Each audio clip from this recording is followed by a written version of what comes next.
You know that moment when someone's attitude is so bad you just want to teach them a lesson? Well, I'm Rick Hoffman, 48 years old, and I just lived through one of those moments. What happened next? Let's just say some people learn respect the hard way. So there I was at the Gaylord Texan Resort in Dallas. The automatic doors opened and hit me with that familiar smell of conference coffee and expensive cologne. I'd just gotten off a red-eye from DC, where I'd been briefing Pentagon folks about cyber threats. My usual suits were back home in Dallas. Today I was wearing a gray hoodie, jeans, and my old work boots.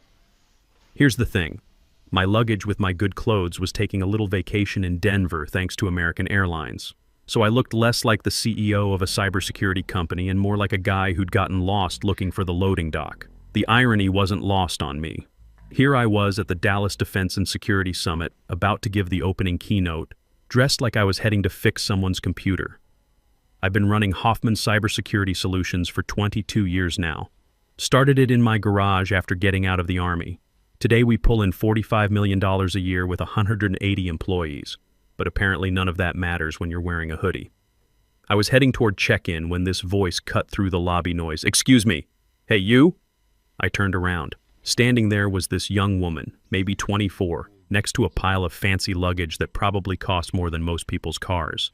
She had that look, perfectly done up, expensive everything, and the kind of confidence that screams, "I've never been told no in my life." Her name tag said Ashley Morgan from Morgan Capital. I knew that outfit. Old money VC firm where daddy's connections got you a corner office before you could spell investment. "Yes, you," she said, pointing at me like I was furniture. "Finally. I've been waiting forever." I looked around. We were the only two people in that part of the lobby. Me? Obviously. "Where have you been?" She waved at her luggage pile. "Load these in the car. Black SUV out front. I'm already late for the VIP thing, and if I miss networking time, my father will kill me." It took me a second to figure out what was happening. She thought I was her driver, saw a middle-aged guy in casual clothes, and her brain just filed me under hired help. "I'm not," I started to say. She cut me off. "Save it. Just grab the bags and be careful with the laptop case. Some of us actually have work to do." Something snapped. It was like a switch flipping from nice guy mode to full business mode. I looked at her face. She wasn't even looking at me anymore. Just scrolling through her phone, probably checking how many likes her breakfast photo got. Then she grabbed her briefcase and tossed it at me.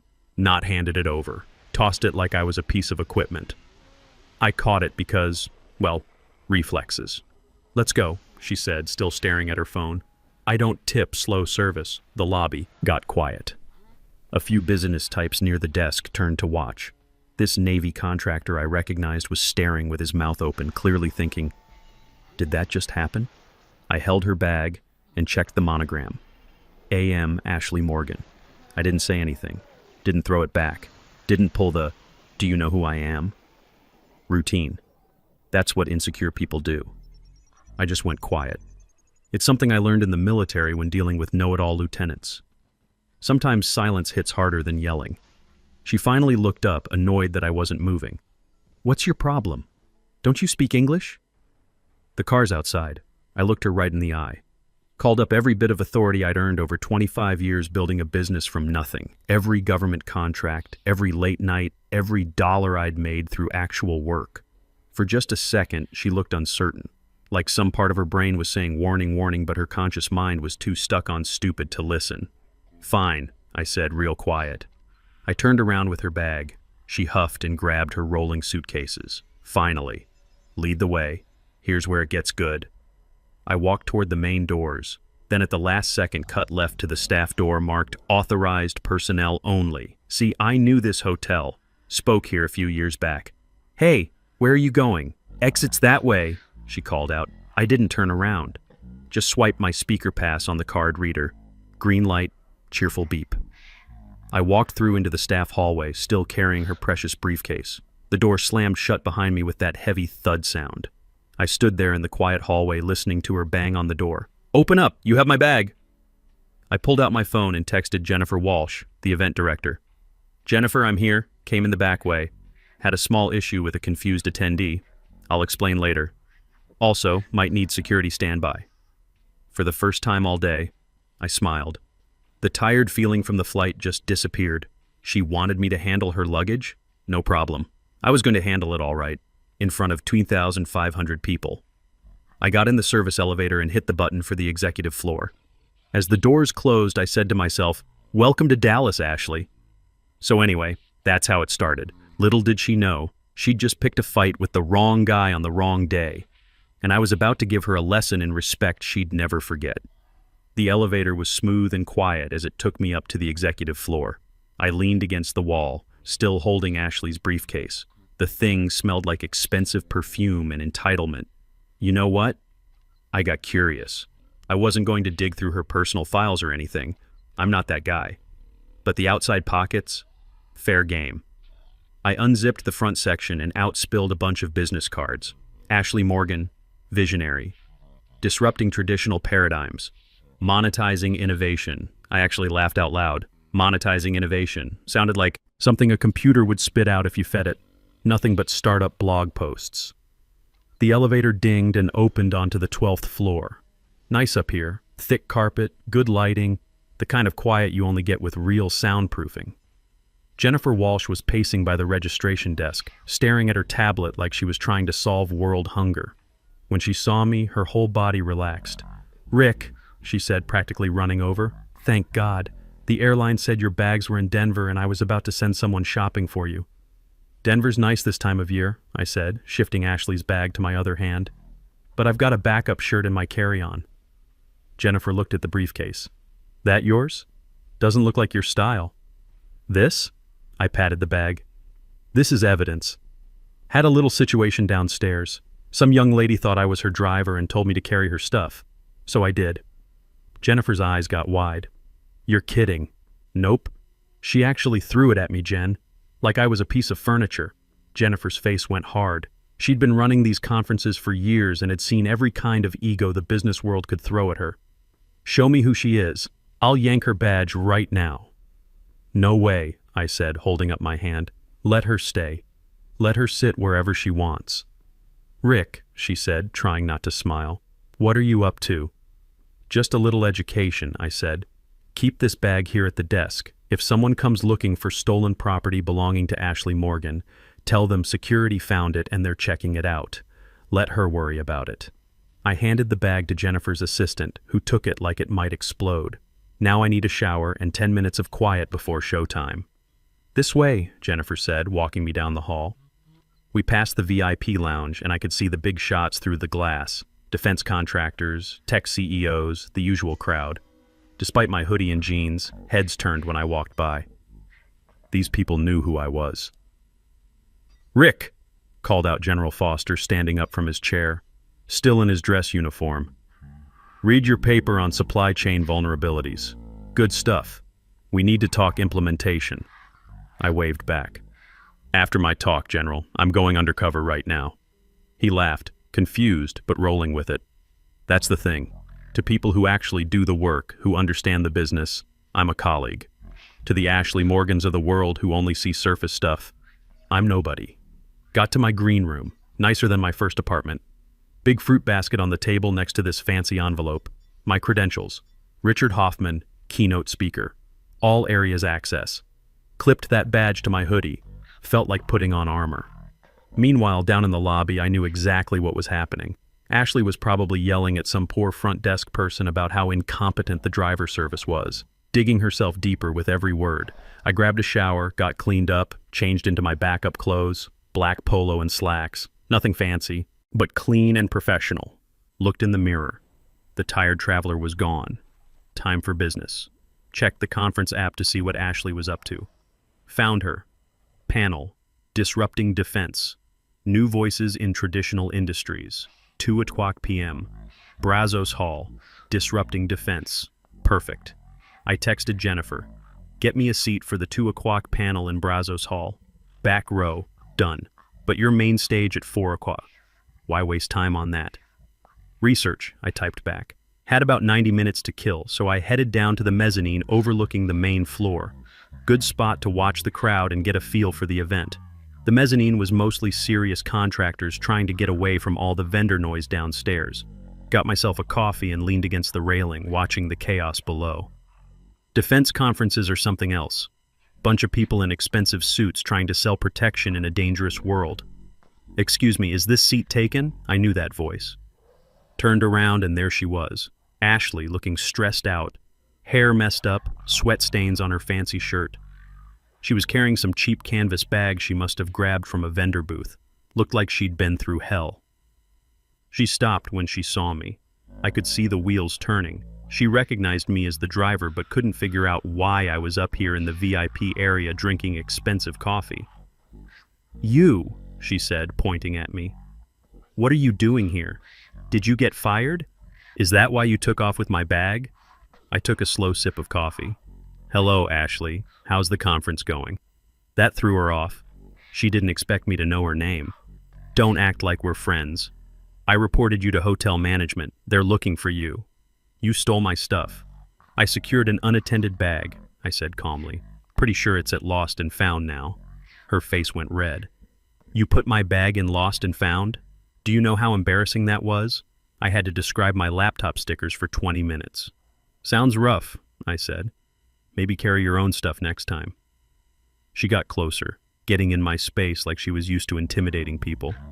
Listen, old man, I don't know how you got up here, probably cleaning tables or something, but you better watch your mouth. I'm a speaker at this event. She tapped her badge, standard panelist badge, nothing special. Impressive, I said, keeping my voice flat. Yeah, it is, she said. I'm on the defense panel. I'm changing this whole industry. What are you doing, emptying trash cans? That's when Steve Patterson showed up with his Lockheed team. Steve's the kind of guy who commands respect just by walking in a room. 25 years of real defense work does that. Rick, Steve said, completely ignoring Ashley. He stuck out his hand. Was hoping to catch you before your talk. Got some questions about that vulnerability report you published. The Air Force is worried. I shook his hand. Steve, good to see you. Those vulnerabilities only matter if people ignore the protocols, which, knowing your contractors, Steve laughed. That's why we need guys like you, Rick. Always see the angles we miss. Ashley was standing there with her mouth open, looking back and forth between Steve and me. You could practically hear her brain trying to process this. Sorry, Ashley jumped in, desperate to control the conversation. Steve, you know this guy? Steve looked at her like she was a mosquito. This guy? This is Rick Hoffman. He's secured more networks than you've seen PowerPoints. Who are you again? Ashley went pale. I'm Ashley Morgan. I'm speaking here. Defense disruption. Steve turned back to me, totally dismissing her. Anyway, Rick, dinner tonight? Love to pick your brain. I'll check my schedule, I said, watching Ashley's face. Her brain was having a meltdown. She couldn't make driver and government contractor fit together in her head, so she went with denial. He's probably just an assistant, she mumbled as Steve's group walked away. Yeah, consultant, probably just takes notes. I watched her stumble toward the bar, clearly needing a drink to handle the confusion. Checked my watch, 1:45, time for the real show to begin. Brazos Hall was this windowless room that smelled like old coffee and too much air conditioning, set up for maybe 150 people, but only about 30 seats were filled. Mostly other junior people, some folks charging their phones by the wall, that kind of crowd. I slipped into the back row, kept my head down like I was checking emails, but I was listening to every word. Ashley was up there on a high stool center stage with two other young guys who looked like they came from the same startup factory. The moderator, this tired-looking woman from Defense Weekly, asked something about sustainable growth in defense. Ashley grabbed that microphone like it was going to save her life. Great question, she said, way too loud for the small room. But I think sustainable is a trap. That's old thinking. We don't want sustainable.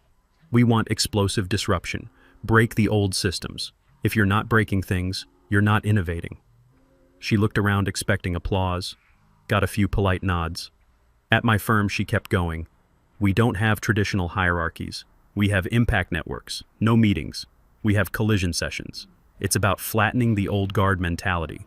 These dinosaurs in defense are too slow, too worried about protocols and old school thinking. We focus on results. That got to me. Worried about protocols. In defense work, protocols keep people alive. But to her, they're just speed bumps. Let me give you an example, Ashley said, getting more confident. Just this morning, I had an interaction that shows the difference between service mentality and ownership mindset. I dealt with a logistics provider who was slow, confused, didn't get urgency. That's the problem with today's workforce. No hustle, no adaptability. You're either moving fast or you're dead. She was talking about me, using our lobby encounter as some kind of business lesson. Woman 2. Seats over, whispered to her friend. Is she serious? Sounds like she's never actually worked, her friend whispered back. Every trust fund kid who's tried to explain crypto to me sounds like this. I pulled out my notepad, actual paper, and wrote down, today's workforce, no hustle. Morgan, 2:15 p.m. Oh, I was definitely using that. The moderator tried to get the other panelists talking, but Ashley kept cutting them off. She was like a conversation black hole, sucking up all the attention. Actually, let me jump in, Ashley said, interrupting some guy making a point about cybersecurity. Security is dead. Get over it. Data is the new oil. You don't ask oil for permission, you just drill. Half the room groaned. The woman next to me looked at my face, then down at her phone. She had the conference website open. My photo was right there on the main page. She looked back at me, eyes getting wide. Wait, she whispered. Are you? I put a finger to my lips. Shh. She about jumped out of her seat, started nudging her friend like crazy. It's him, she said under her breath. That's Rick Hoffman. He's sitting right there. No way, her friend said. Why would he be here? He's watching her, the first woman said. Oh my God, look at his face. She's done. She's so done. The whisper started spreading through the back rows. Rick Hoffman is here. He's watching Ashley. People stopped looking at the stage and started looking at me. Phones came out, people taking pictures. Ashley up on stage noticed people getting distracted, thought they were finally getting interested in her speech. See? You feel that energy? She said, standing up and walking to the edge of the stage. That's what I'm talking about, real disruption. She had no clue. The audience was watching me get ready to destroy her. I stood up quietly. Had enough material. The no hustle comment was perfect. I nodded to the two women next to me. They looked scared and excited at the same time. Enjoy the rest, I said quietly. Walked out. The hallway air felt clean after being in there. 3:10 p.m. On my watch, 50 minutes until my turn. Ashley's panel would wrap up in a few minutes, then she'd head to the main auditorium, probably trying to work her way into a better seat. Time to get ready for the real show. The main auditorium was huge, 2,500 seats and packed. The lights were dimmed blue with this ambient music that sounded like a space movie soundtrack. Less like a conference, more like a concert for people who understand what's at stake with national security. I stood backstage, left side. Jennifer was there with her headset, counting down. 2 minutes, Rick. You look good, very approachable. Thanks, Jen. I looked through the curtain. Front row was for the big shots and major speakers. And there she was. Ashley had somehow gotten herself a seat in the third row, center aisle. She was all smiles, chatting up the Raytheon guy next to her, probably pitching her collision sessions idea. She looked relaxed, like someone who'd pulled one over on everybody. Had her phone out, ready to record my speech, probably planning to post it later with some comment about being inspired by traditional leadership. The announcer's voice boomed through the speakers. Ladies and gentlemen, please welcome our keynote speaker, decorated veteran, cybersecurity pioneer, and CEO of Hoffman Cybersecurity Solutions. Please welcome Rick Hoffman. The applause hit like a wave. I took a breath and walked out into those blinding white spotlights that made it impossible to see the back but lit up the front rows perfectly. Walked to center stage, didn't wave, didn't nod, just stood there, hands behind my back, completely still. The clapping died down to dead silence. I looked down and found her right away. Ashley was clapping with this polite, networking smile. Then she really looked at me. I watched it happen, her brain trying to match driver from the lobby with guy on stage and completely crashing. Her hands stopped mid-clap, mouth fell open. She squinted like maybe the lights were playing tricks. I looked right at her and tilted my head the same way I had in the lobby when she threw that bag. Hit her like a truck. She turned to the Raytheon guy and said something. Looked like, that's him. The guy looked at Ashley, then at me, then scooted away from her like she was radioactive. Whispers started in the front rows. People from her panel saying, that's him. He was there. He heard everything.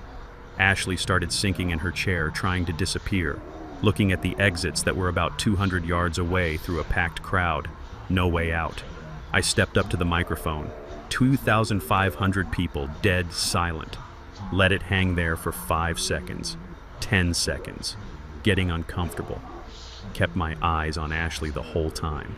Assumptions, I said, voice carrying to every corner of the room. Ashley flinched like I'd hit her. Time to teach this lesson.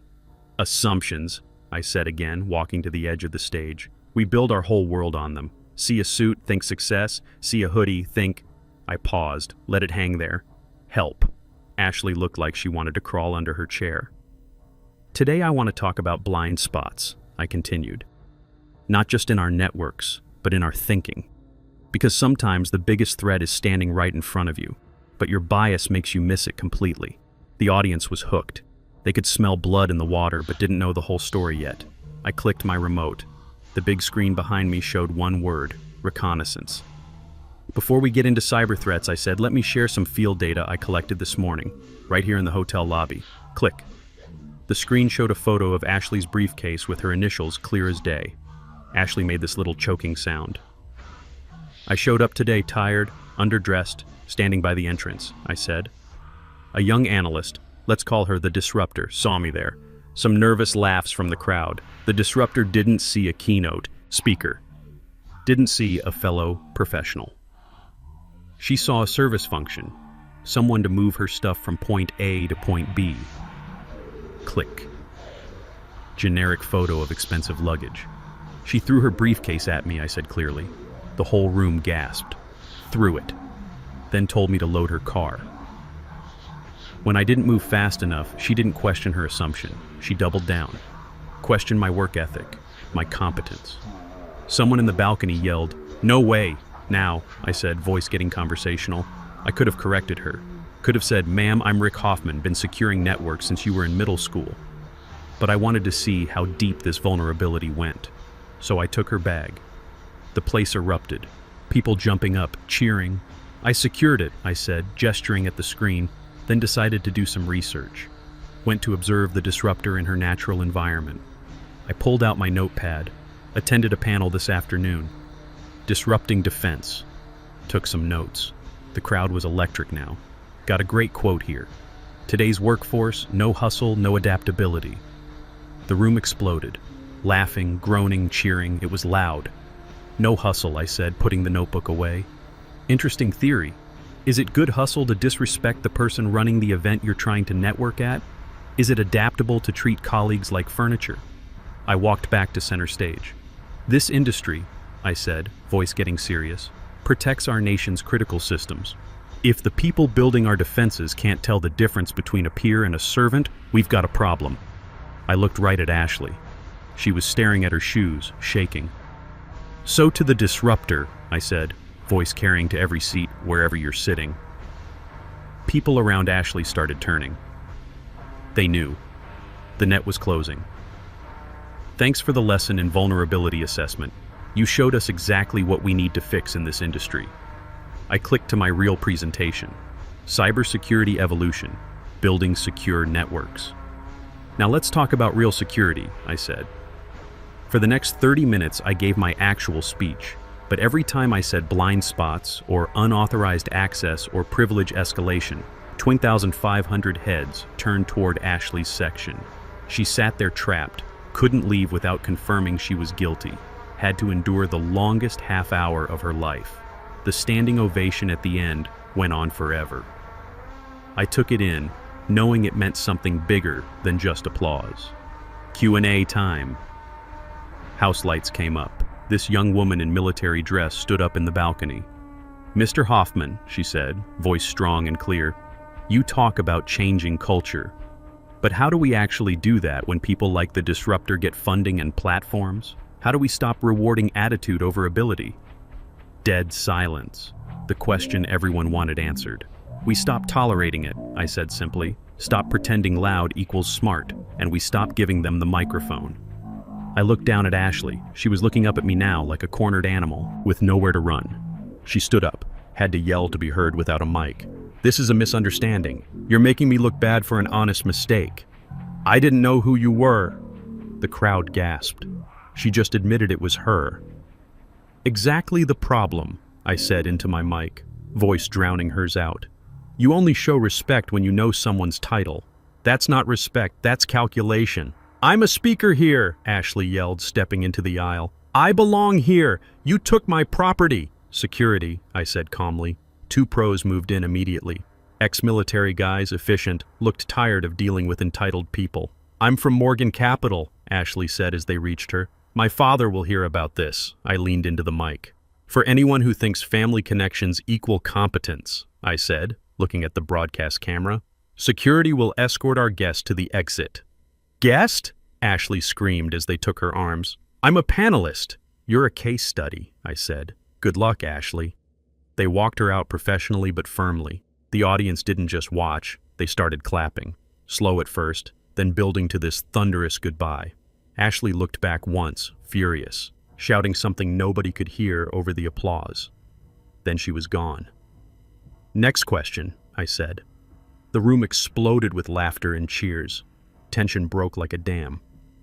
We finished Q&A, but the whole energy had changed. This wasn't just a conference anymore, it was a statement. Jennifer met me backstage, grinning like crazy. You're a case study, she quoted. Rick, that's going on merchandise. I'm printing shirts tonight. Make sure I get a cut, I said, taking off my mic. Her bag still at Lost and Found? Yup. She can get it on her way to the airport. Already pulled her credentials. Perfect. Now how about that drink? By evening, the internet had done its thing. Hashtag case study was trending. The video had millions of views. Memes everywhere. Ashley's shocked face when the NPC is the final boss. Me holding her bag, securing assets. Her being walked out, connection terminated. Comments were brutal but fair. This should be required viewing in business school. Load my bags. Famous last words. Her career was toast. Morgan Capital posted they were reviewing junior positions. She was done. Got serious calls too. Pentagon wanted me to head a new contractor oversight committee. Harvard wanted a case study on leadership accountability. Week later, I announced the Veterans Cybersecurity Foundation at the closing ceremony. My speaking fee plus $500K of my own money, matched by 5 companies embarrassed by Ashley's performance. Full scholarships for military veterans entering cybersecurity. That empty seat where our case study sat, I said, pointing to Ashley's vacant chair. Next year will be filled by Staff Sergeant Michelle Turner. Met her in the lobby yesterday. She held doors for people without knowing their names or titles. Just because it's right. That got the longest standing ovation of my career. Final text from Ashley. I'm sorry, really. I looked at it for a minute, thought about responding with some advice about learning from mistakes. Then I blocked the number. Sometimes the best lessons are the ones you learn the hard way. Mission accomplished. Gnomes will upgrade your stuff, and then you can't use your things. Woo, exciting. Thank you. Thank you, friends. I appreciate you celebrating with me. It's like not a big deal, but also it's kind of fun to mention, I guess. See how it goes. We can also sit at 910 forever, and I'll be happy. It's been an amazing journey, and I can't believe how far we have come in like a year. Less than a year, maybe. 5 minutes until I can shove this thing in the oven, I can shower and lay down. Oh, that sounds lovely. I hope that it's delicious and that you get to relax soon. The partner goals are crazy, but she's right, you're closer than you think. It's very sweet, Ben. They are. It is a bit wild. Also, if you didn't know, is this in place yet, Ven? Do you know? Because we were chatting about it in the Butterfly Discord, but pretty much anyone can have emotes and channel points now. Like, you don't have to be affiliate to do that anymore. No, you can't have a difficult dynamic. So everybody can do those things. I don't know if it's implemented yet, but it's coming if it's not. Anyone can have emotes, anyone can have channel points, anyone can make money from subs and ads and stuff. The only difference is if you're not affiliate, you can only use the money you make back in Twitch. So it's like, I don't know how it works, but you can only use the money you make if you're not affiliate to do like Twitch cash, like subs and turbo and things like that. You can't cash it out. That's a much more succinct way to put it. If you're affiliate, you can cash it out. You can use it in your PayPal for whatever you want. But if you're not affiliate, you can only use it back into Twitch. So that's exciting for people who want to have emotes and fun things on their stream. So if you didn't know that, there you go. We're rich.